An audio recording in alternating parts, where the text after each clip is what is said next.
Hello dear students, welcome to my channel time for mathematics. जैसा कि हमने first video में एक्सरसाइज 1.1 के बेसिक्स कवर किए थे, उसी सीक्वेंस में चलते हुए आज हम सेकंड वीडियो में एक्सरसाइज 1.1 के सॉल्यूशंस करेंगे।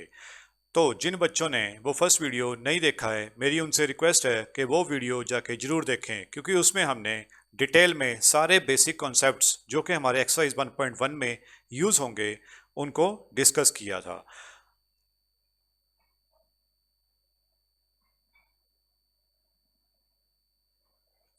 Question 1, using appropriate properties find -2/3 multiply 3/5 plus 5/2 -3/5 into 1/6। अब बच्चे, अगर यही क्वेश्चन आपको आज क्लास 8 से पहले कभी आया होता तो आप इसको बोर्ड मास के कॉन्सेप्ट से सॉल्व करने की कोशिश करते, बट अब हमने क्लास 8 में रैशनल नंबर की प्रॉपर्टीज पढ़ी हैं जिनका यूज करके हमें ये क्वेश्चन सॉल्व करना है।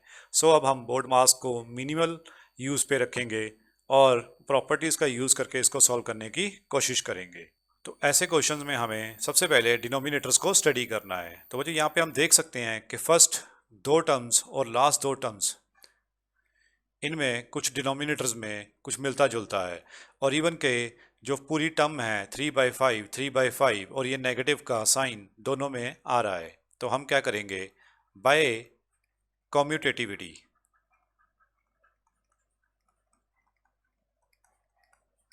इस नंबर को जो कि पीछे पड़ा है इसको आगे लेके आने की कोशिश करेंगे। तो बच्चे, उसमें हमारा ये सम बन जाएगा -2/3 इंटू 3/5 -3/5 इंटू 1/6 और बाद में आएगा 5/2। कॉम्यूटेटिविटी यही कहती है बच्चे कि हम टर्म्स को आगे पीछे कर सकते हैं।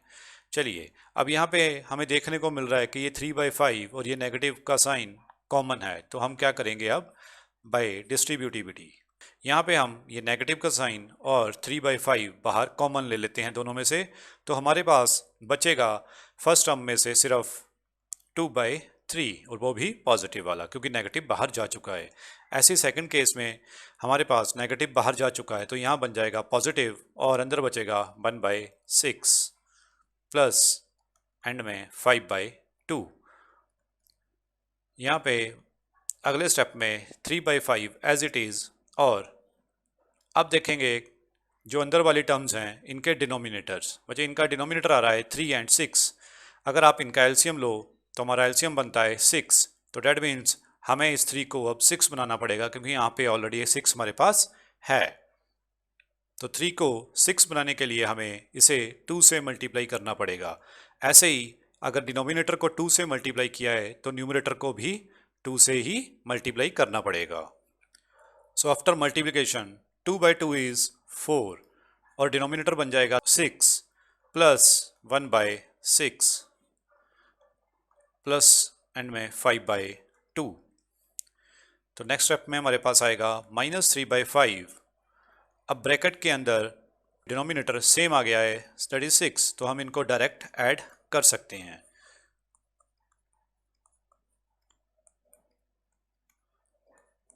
सो आफ्टर एडिशन हमारे पास नंबर बन गया 5/6।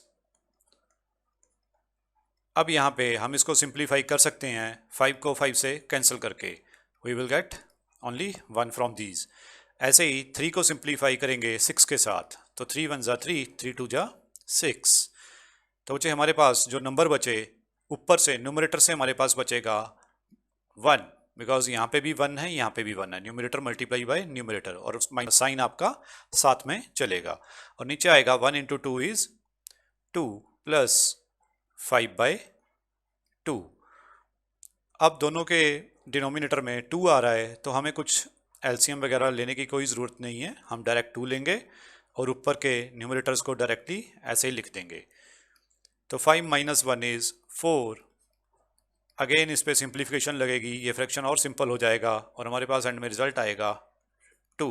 This is our answer. तो बच्चे, ये चीज़ अब अगर हम बोर्ड मास से करते तो पहले हम इन टर्म्स को सॉल्व करते, फर्स्ट टर्म, देन ये मिडल वाली टर्म होती और ये लास्ट वाली टर्म होती। हम तीनों टर्म्स को सिंप्लीफाई करके इन तीनों का एलसीएम लेते।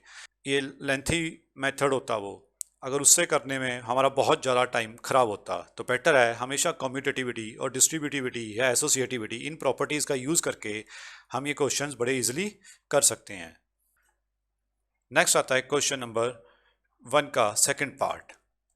तो बच्चे अगेन इसमें भी ध्यान से देखने पे हमें पता चलता है कि 2/5 की टर्म फर्स्ट और ये लास्ट वाले दो टर्म्स में कॉमन है, तो बाय कम्यूटेटिविटी अब इन टर्म्स को इकट्ठा करते हैं।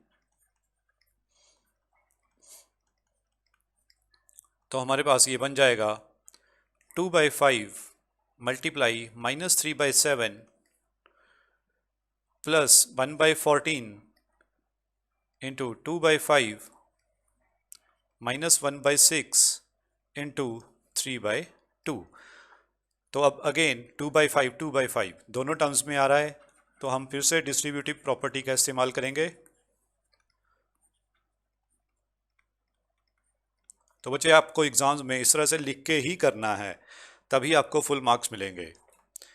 एक अटैम्प्ट प्रॉपर होना चाहिए। तो बच्चे यहाँ पे हमारा 2/5 बाहर आ गया, तो हमारे पास अंदर बचा माइनस का 3/7। अब इस बार हमारा नेगेटिव बाहर नहीं गया है, तो इसलिए मैं ये नेगेटिव अंदर रख रहा हूँ। और सेकंड टर्म में हमारे पास बचा 1/14। और लास्ट वाली टर्म्स बच्चे, इन टर्म्स को भी सिंप्लीफाई किया जा सकता है, क्योंकि अब इनका इस टर्म के साथ कुछ भी लेना देना नहीं है और इनको किसी प्रॉपर्टी से हम इसके साथ मर्ज नहीं कर सकते। तो इस पे बच्चे हम सिंप्लीफाई कर देंगे, तो ये 3 के साथ 6 कैंसिल आउट हो जाएगा।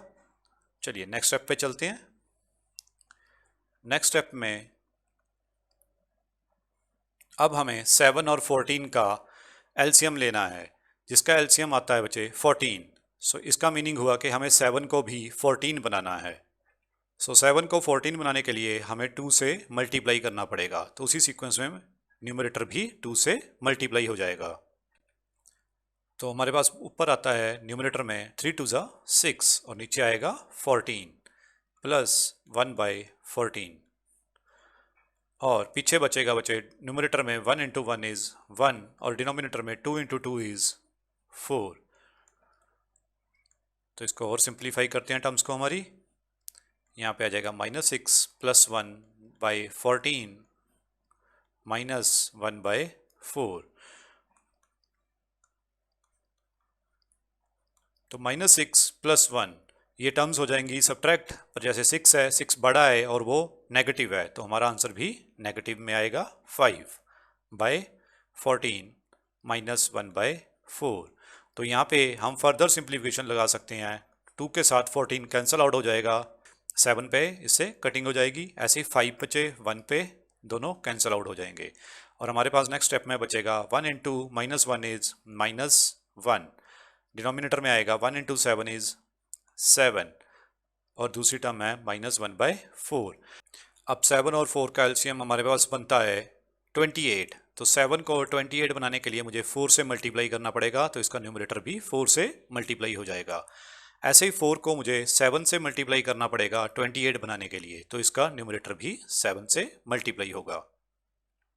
तो यहाँ पे मेरे पास टर्म्स बन गई -4/28 माइनस 7/28।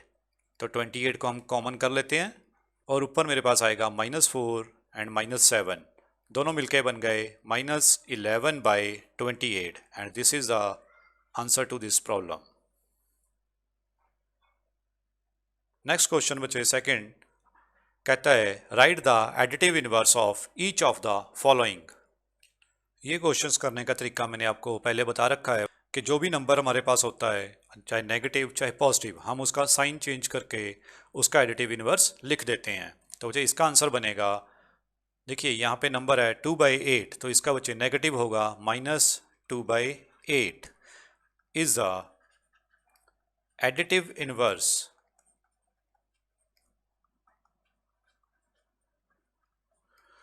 ऑफ 2/8। क्यों बच्चे? बिकॉज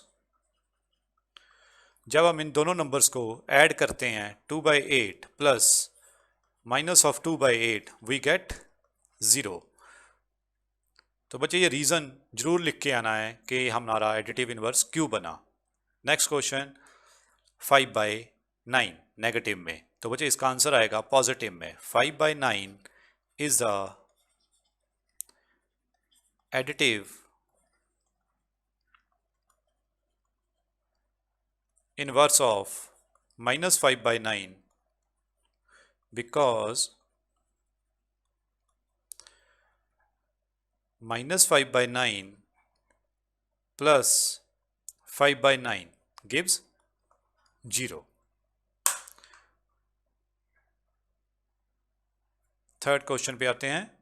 थर्ड क्वेश्चन में हमारे पास दोनों टर्म्स नेगेटिव हैं, तो बच्चे ये सिंप्लीफाइड फॉर्म में हमारा फ्रैक्शन नहीं है, हमें इसको पहले सिंप्लीफाई करना पड़ेगा, क्योंकि बच्चे न्यूमरेटर और डिनोमिनेटर दोनों में अगर नेगेटिव का साइन हो तो वो कैंसल आउट हो जाता है और हमारा नंबर बन जाएगा 6/5। The third part of question 2 is actually a positive number, तो बच्चे इसका एडिटिव इनवर्स नेगेटिव नंबर होगा, तो हम इसमें लिख सकते हैं -6/5 is the additive inverse of 6/5, और या फिर बच्चे -6/-5 जैसा क्वेश्चन में लिखा था। क्यों बच्चे? बिकॉज -6/5 प्लस दोनों नंबर्स नेगेटिव में लिख देते हैं यहाँ पे, इन दोनों को बच्चे अगर मिलाएंगे तो हमारे पास आंसर आएगा 0। यहाँ पे सिर्फ डिनोमिनेटर ही नेगेटिव है। बच्चे फ्रैक्शन नंबर्स में जब भी सिंप्लीफिकेशन की जाती है तो नेगेटिव नंबर हम उठा के, ये नेगेटिव का साइन उठा के ऊपर ले जाते हैं, तो हमारा नंबर बन जाता है दिस -2/9। तो बच्चे ये नेगेटिव रैशनल नंबर है, तो इसका एडिटिव इनवर्स पॉजिटिव होगा और वो होगा 2/9। सो बच्चे 2/9 is the additive inverse of -2/9 because 2/9 plus जैसा क्वेश्चन में दे रखा है चाहे वैसे लिख दो इसको, क्योंकि ये मिलके हमेशा 0 आएगा। लास्ट वन इज 19/-6, ये सेम केस है, तो यहाँ पे हम लिख सकते हैं 19/6 is the additive inverse of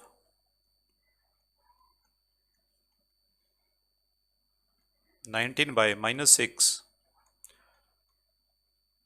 because 19/6 plus 19/-6 is 0.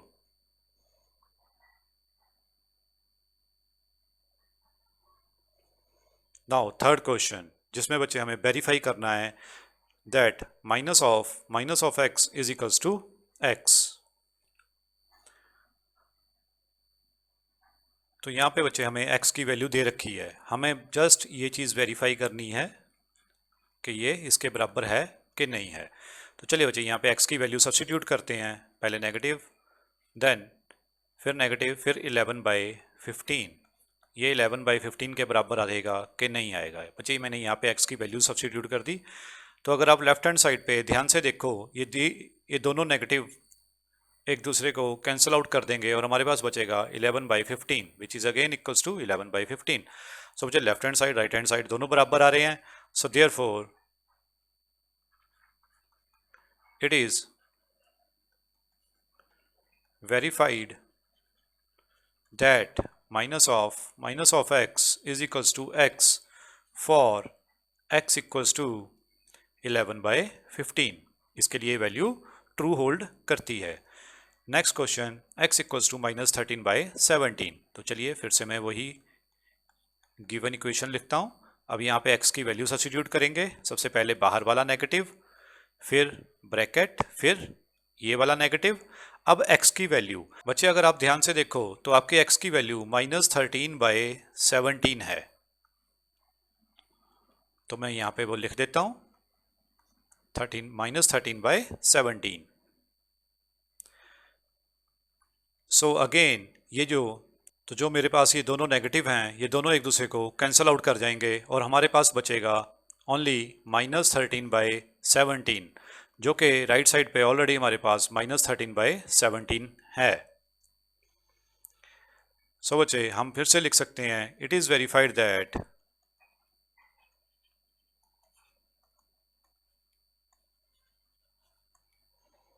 minus of x is equals to x for x equals to minus 13 by 17। आगे चलते हैं क्वेश्चन नंबर 4 पे, जहाँ पे कि हमें मल्टीप्लिकेटिव इनवर्स निकालना है। बच्चे मैंने आपको ये चीज़ पढ़ाई थी बेसिक्स में, that reciprocal is the multiplicative inverse of the number. So बच्चे हमारे पास नंबर दे रखा है -13। तो बच्चे मैंने एक चीज़ और बताई थी कि जहाँ पे हमारे पास रेशनल नंबर की फॉर्म में नंबर नहीं है तो हम वहाँ पे उसके डिनोमिनेटर में 1 ले सकते हैं। अब बच्चे हमें इसका रेसिप्रोकल लेना है, तो रेसिप्रोकल या फिर मल्टीप्लिकेटिव इनवर्स। तो बच्चे रेसिप्रोकल आ जाएगा 1/-13, तो माइनस को हम ऊपर ले सकते हैं तो बन गया -1/13। तो बच्चे हमारा ये आंसर आ गया, क्योंकि अगर मैं -13 को मल्टीप्लाई करूंगा -1/13 से तो बच्चे ये कैंसिल होकर टर्म्स हमारी हमें आंसर देंगी 1। सेम हम सेकंड क्वेश्चन पे करेंगे। नाउ बच्चे क्वेश्चन है -13/19, तो इसका जो रेसिप्रोकल होगा वो होगा 19/-13, और इसे हम लिख सकते हैं -19/13। सो this is our answer. Third part में क्वेश्चन दे रखा है 1/5, तो बच्चे हमें इसका रेसिप्रोकल निकालना है। सो 1/5 अगर हम इसका रेसिप्रोकल लेंगे वो बनेगा 1/1/5। तो मुझे मैथमेटिक्स में एक प्रॉपर्टी होती है कि डिनोमिनेटर का डिनोमिनेटर न्यूमरेटर से मल्टीप्लाई हो जाता है, या फिर मैं इसको और सिंप्लीफाइड मेथड से आपको समझाता हूँ, जैसा कि हमने पिछले वीडियो में किया था। 1/1/5 बच्चे इसको हम इस फॉर्म में भी लिख सकते हैं, 1/1/5। अगर मैं यहाँ पे इस डिवाइड के निशान को हटाना चाहूँ तो मुझे 1/5 का रेसिप्रोकल लेके मैं उसको मल्टीप्लाई बना सकता हूँ, तो मेरे पास फाइनली आंसर आ जाएगा 5। तो इसी तरह से बच्चे reciprocal of 1/5 will become 5, which is it's answer 5। तो मैंने आपको करने का ये तरीका बता दिया, इसके पीछे का मैथ क्या है, कॉन्सेप्ट क्या है बच्चे। तो अगला क्वेश्चन करते हैं फोर्थ। अब ये क्वेश्चन में दो नंबर दे रखे हैं हमें, दो rational numbers. First one is -5/8 multiply -3/7। सो बच्चे इसका मल्टीप्लिकेटिव इनवर्स निकालने से पहले हमें इन दोनों नंबर्स को मल्टीप्लाई करना पड़ेगा। सो न्यूमरेटर से न्यूमरेटर मल्टीप्लाई होता है रेशनल नंबर्स में, और डिनोमिनेटर से डिनोमिनेटर। तो हमारा यहाँ पे आंसर आएगा 5 3 15। Negative and negative will cancel out, become positive, और यहाँ पे 8 7 56। This is our number. So इसका रेसिप्रोकल हमारे पास बन गया 56/15। So this is our answer. तो इसको भी उसी सिंप्लीफाइड फॉर्म में पहले कन्वर्ट करते हैं। तो देखिए यहाँ पे -1 के साथ कुछ नहीं दे रखा डिनोमिनेटर में, तो इसका डिनोमिनेटर बनेगा 1, और यहाँ पे आएगा -2/5। तो न्यूमरेटर से न्यूमरेटर मल्टीप्लाई करने पे आता है हमारे पास 2, बिकॉज 2 1 2, और नेगेटिव कैंसिल आउट हो गए, नीचे 1 5 5। तो हमारा आंसर बन गया 2/5। Sorry, this is not the answer. तो मुझे इसका रेसिप्रोकल लो, इसका रेसिप्रोकल आएगा 5/2, which is a multiplicative inverse of our given number. So this is the answer. ऐसे लास्ट वन हमारा -1, तो -1 को हम लिख सकते हैं -1/1। तो इसका अगर रेसिप्रोकल लेंगे तो वो बन जाएगा 1/-1। तो मैंने क्या बताया था कि नेगेटिव का साइन ऊपर चला जाता है फ्रैक्शन में, तो इसको नीचे का 1 लिखने की ज़रूरत नहीं होती, तो ये बन गया -1। यानी कि -1 का रेसिप्रोकल -1 होता है, यानी कि ये नंबर अपना ही रेसिप्रोकल होता है। ऐसे ही बच्चे एक और नंबर है जो अपना ही रेसिप्रोकल होता है, और वो है 1 का भी बच्चे हम करके देख सकते हैं। तो बच्चे इसका रेसिप्रोकल ले लोगे तो बन जाएगा 1/1 अगेन। तो नीचे का 1 लिखने की ज़रूरत नहीं है, तो आंसर आया 1। ये बच्चे ये एक्स्ट्रा बता रहा हूँ मैं क्योंकि इसका हमारा थोड़ा आगे जाके क्वेश्चंस में यूज़ होगा। नेक्स्ट हमारे पास क्वेश्चन आता है, name the property under multiplication used in each of the following. तो बच्चे देख सकते हैं हम यहाँ पे ध्यान से कि हमारे पास एक नंबर दे रखा है -4/5। हमने उसको 1 से मल्टीप्लाई किया या 1 को उस नंबर से मल्टीप्लाई किया तो हमारे पास वो सेम नंबर अगेन आ गया। ऐसा हमने कौन सी प्रॉपर्टी में पढ़ा था? तो बच्चे ये होती है मल्टीप्लिकेटिव आइडेंटिटी।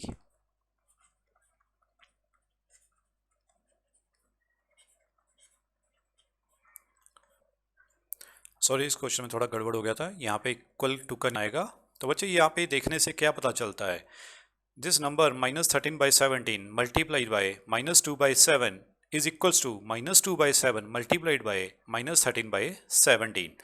तो इसमें बच्चे देखने से पता चलता है कि अगर हम फर्स्ट नंबर को सेकंड नंबर से मल्टीप्लाई करें तो वो इक्वल है किसके? Second number multiplied by first. तो ऐसा बच्चे कौन सी प्रॉपर्टी में हमने स्टडी किया था? ऐसा हमने स्टडी किया था कम्यूटेटिविटी में।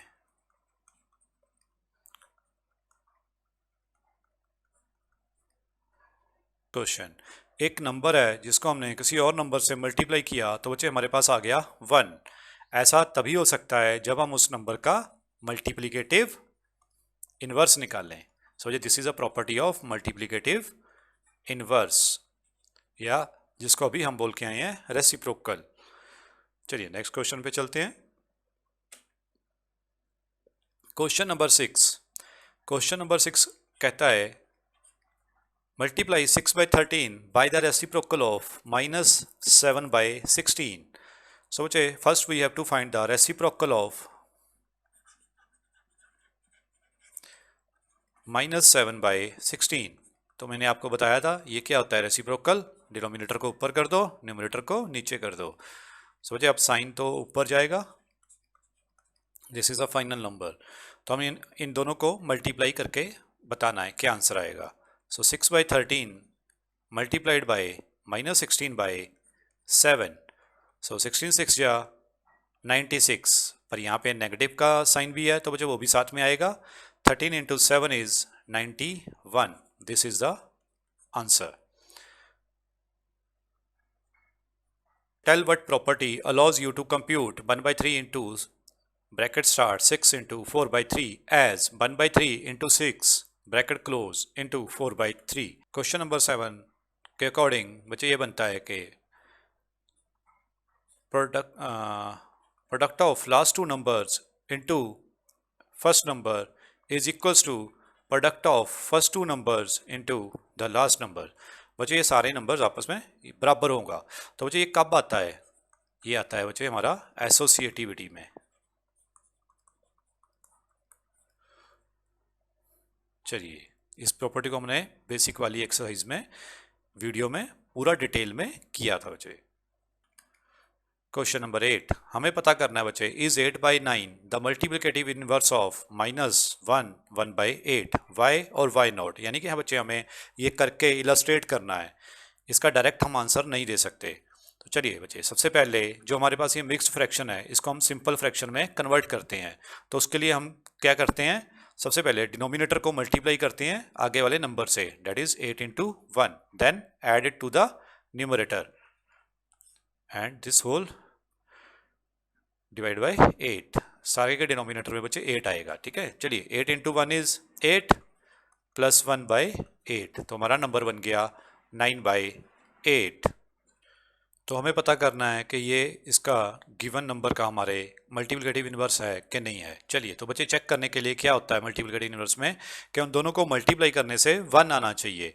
तो चलिए हमारे पास क्वेश्चन था कि 8/9 is multiplicative inverse of 1:1/8 in negative form. तो बच्चे इसको हम सिंप्लीफाइड फॉर्म में लिख सकते हैं -9/8। तो अगर आप ध्यान से देखो तो बच्चे यहाँ पे 8 और 8 कैंसिल आउट हो जाएंगे और बन जाएंगे 1। ऐसे ही 9 और 9 भी कैंसिल आउट हो जाएंगे और बन जाएंगे 1। और 1 × 1 इज 1, पर यहाँ पे नेगेटिव का साइन है तो यहाँ पे भी आएगा नीचे डिनोमिनेटर में 1। So we get the answer as -1। So therefore हम एंड में लिख सकते हैं therefore 8/9 is not the multiplicative inverse of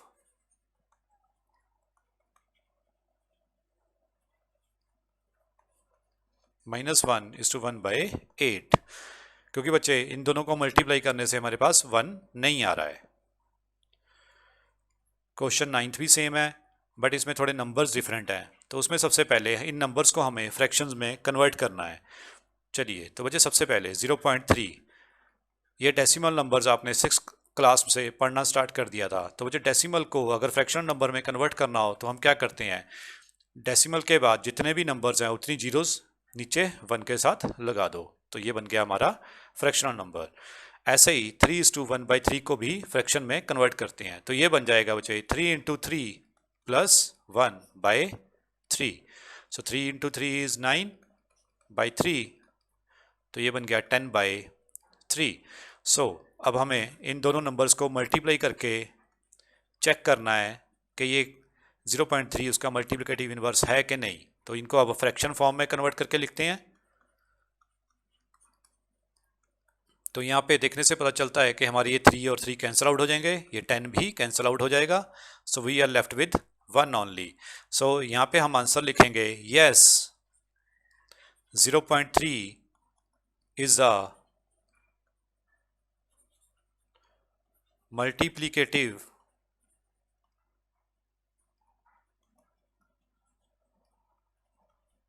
inverse of 3:1/3। यहाँ पे ये हमारा प्रूव हो रहा है बच्चे, दोनों को मल्टीप्लाई करके, क्योंकि हमारे पास 1 आ रहा है।